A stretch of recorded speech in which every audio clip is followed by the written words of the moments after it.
Welcome, educators. This is the Educator's Guide to Emotional and Behavioral Challenges.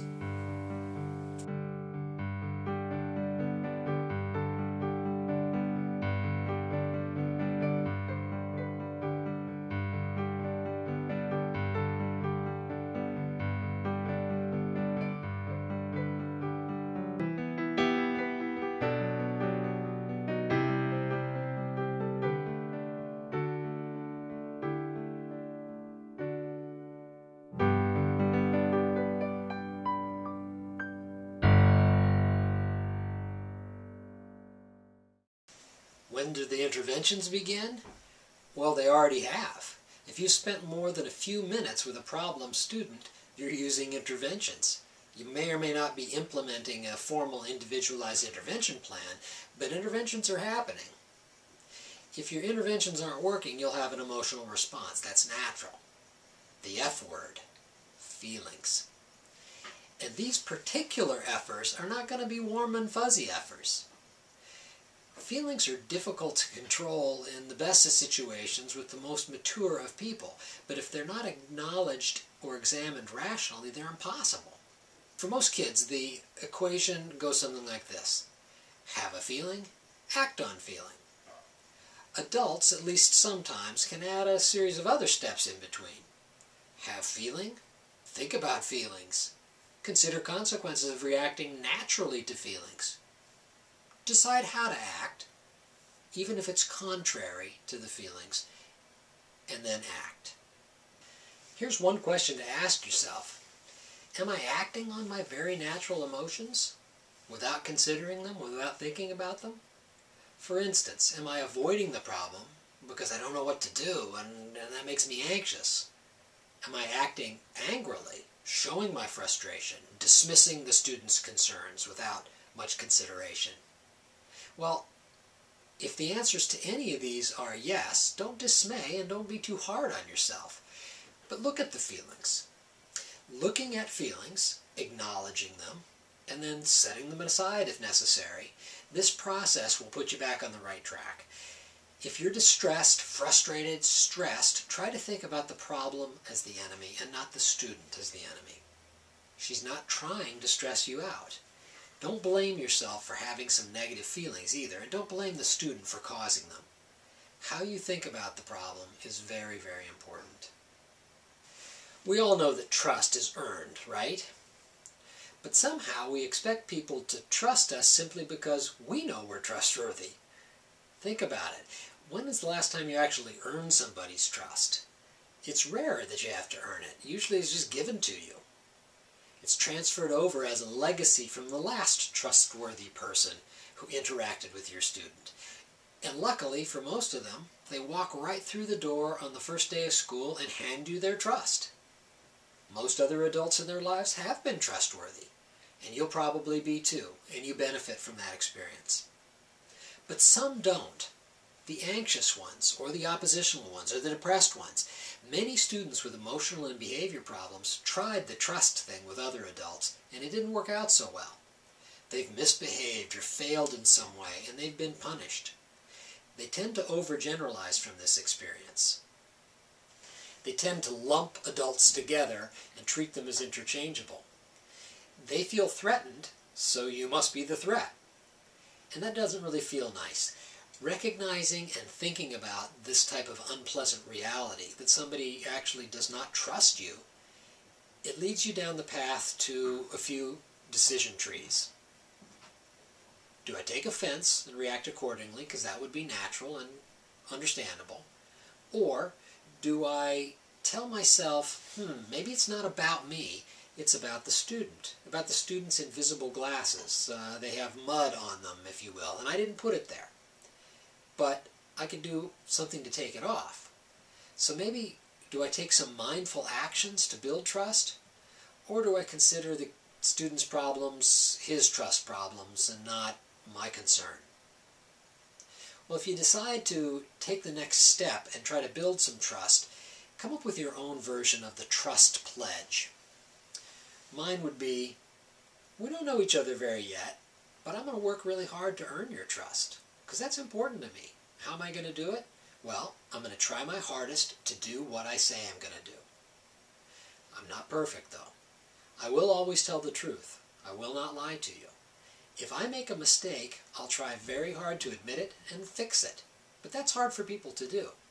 And I'll also try hard not to yell when I'm frustrated, because nobody likes being yelled at. But bear in mind that I'm a human, so I'm going to get grouchy sometimes. But we're in this together. Of course, school is not fun all the time, as you well know. But I don't think you have as much fun at school as you could have. And since I'm on your side, let's see if together we can make learning this subject a little more fun. You're a teacher, so teach about trust. Teach about it as a concept. Make it a topic of discussion at any developmental level. Make it a part of the classroom culture, something that the students discuss. How does one become trustworthy? Talk through that. Find things to like about your challenging student and show that you like them. Find out what the student is good at and proud of, and talk about this. Ask about activities that she mastered after investing effort, taking a chance, maybe trying something new. Comment on individual personal preferences. How about those Red Sox? Who's your favorite professional wrestler and why? Develop a secret signal that your student struggling with anxiety can use to let you know that she's distressed. Or maybe a coded message that you share with your student to communicate that it'll be okay and that you will help. You might consider providing a get out of trouble card that can be used when the student with anxiety loses momentary control and breaks a rule.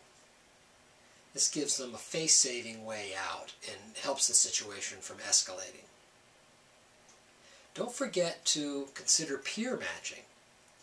For instance, you know Sally. She's nice to everyone. You don't have to make Sally responsible for your student, but you can have your student sit at her table. Talk. Talk so that your students will listen, but also listen so that they'll talk. Educators are talkers, and it's a good thing because words are extremely powerful. However, if your words communicate poorly supported assumptions and are used mostly for criticism or threats, they can also be very harmful. On the other hand, when your words are informed by rational understanding and emotional empathy, they suddenly become therapeutic. And nothing beats words except actions. Talk that encourages talk. Talk to get your student talking. Talk that communicates recognition and understanding is trust building by its very nature, and it encourages more exchange. Give anxiety a name. You can call it anxiety, or you can call it that weird feeling, or the big A, or the uh-oh feeling. You can also give it a face, especially for younger children. Let them draw or write about it. The anxiety monster. Help older students learn to step away from the problem of anxiety and see it as something external to them and to who they are. Anxious is not who you are. You're a person with anxiety. Anxiety is simply a problem, and we can learn to work around it. It's not who you are. You're a teacher, so you can teach. Just add a few new things to your repertoire, like specific technical diaphragmatic breathing or deep breathing with counting. Learn about teaching progressive muscle relaxation. You can call it yoga or maybe the brain gym exercises, but have everyone do it, not just your anxious students. Also, keep your eye out for books and movies because many of them have therapeutic messages or themes. Well, talk is important, of course, but what you do is the key. Time. I know, it's one of the many things in very short supply. Try to think of practical interventions and accommodations as investments of time. You invest some time now, and you compound the time-saving dividends later. Anxious kids require extra time to adjust to things, to transition, to get more help. So be patient. They often require extra attention for supervision as well, and for observation. You may also have to invest time with your colleagues and peers to come up with an individualized plan. Here are a few accommodations or interventions that invest some of the time that you'll need for trust building, and that'll help you implement other interventions down the road. Consider adding time bumpers to the day. This is maybe a little extra time to transition in the morning and a little extra time in the afternoon to transition out. Perhaps you can meet the bus in the morning or walk the anxious student to the bus in the afternoon occasionally. Plan a 60-second morning check-in with the anxious student. This is a good opportunity to set the day, express some positive expectations, and also get a read on the student's demeanor. Have the student with anxiety be the teacher's helper, maybe help you run errands and do some things you were going to do anyway. If you have the flexibility to stay after school for extra help, make this first few sessions with the anxious student more about building trust and relationship and less about the work. If you supervise an after-school activity, see if you can involve the more anxious, apprehensive student to be in the activity with you and kind of under your wing.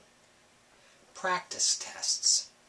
Now, practice tests are very good interventions, and they can be helpful to the student with performance anxiety as well. Let's have you stay after school and do a practice test. I know you don't want to do a practice test, but if you keep practicing, you'll get it right. And guess what? The ones that you get right, they will count. It is not easy. Hanging in there is often the hardest aspect of relationship-based interventions. Trust is a process that can't be rushed. Anxious students often expect others to just give up, give in, or go away to avoid the problem because that's what they do. But that's not what you're going to do. Tenacity. This one's on you. Some of your many attributes as a mature adult educator are the skills you learned in childhood, and those are the things that make you successful now. You can do what they can't. You can plan ahead. You can persevere in the face of frustration. You can delay gratification. You don't have to get what you want immediately. And you can adjust to complications. So if your interventions are guided by good information, and they're based on good relationship, then stay the course with them. Show them how it's done. On the other hand, if your interventions have become stale and sort of one-size-fits-all, or if they presume trust that hasn't yet been built, then step back and take a hard look at them. Either way, don't give up. It takes tenacity, and you can do it. Once you've invested the time and the talk and the tenacity, and you've developed a trusted relationship, then you're really cooking with gas, because you can leverage this relationship to introduce some interventions and accommodations that will help the student with anxiety become more adaptive and successful in and out of school. Remember, we all look at the world through our own invisible glasses. Think about yours and imagine theirs.